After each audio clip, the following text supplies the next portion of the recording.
couple of months ago, we introduced you to Rico, a badly injured puppy whose life depended on the kindness of strangers. Well, with your help, you raised more than $20,000. That puppy is now looking for a new home. Our Pearl Small brings us the rest of the story. This is one of the calls where I knew that I needed to come back in and give them help. Buxton's animal control officer, Kristen Perkins, was already home for the day on February 26 when she got a work call that a dog had been hit by a car. I then realized who it was.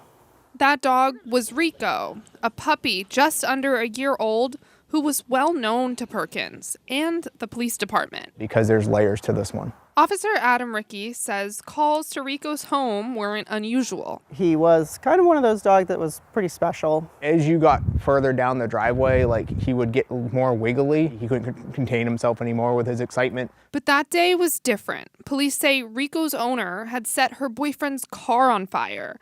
And in the chaos, Rico ran straight into the road and was hit and nearly killed. Have you seen him since?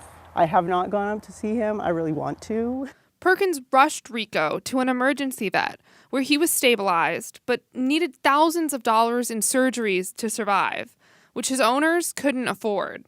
But Perkins was determined to find another way. She started fundraising and asked Midcoast Humane to take over his care. I'm going to chew on my stethoscope. That's kind of expensive.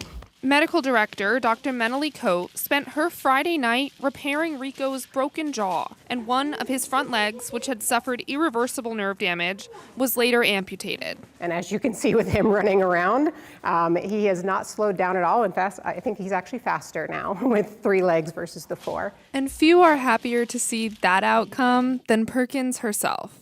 That's all because of you. Oh. I love it.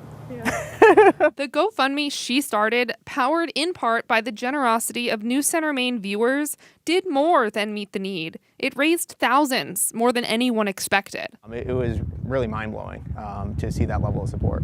Now, officers are putting that extra money into a new fund to help future animals in Buxton. He was special enough that, we were able to fix him and help him and get him better. Because stories like Rico's don't always end this way. But now maybe more of them can. In Buxton, Pearl Small, News Center, Maine. Rico has been available now for adoption for more than a week. If you're interested in being part of his new life, you can check him out on midcoasthumane.org. You can also continue to donate to Buxton's fund or to Midcoast Humane's medical fund to help cover the cost of future animals like Rico.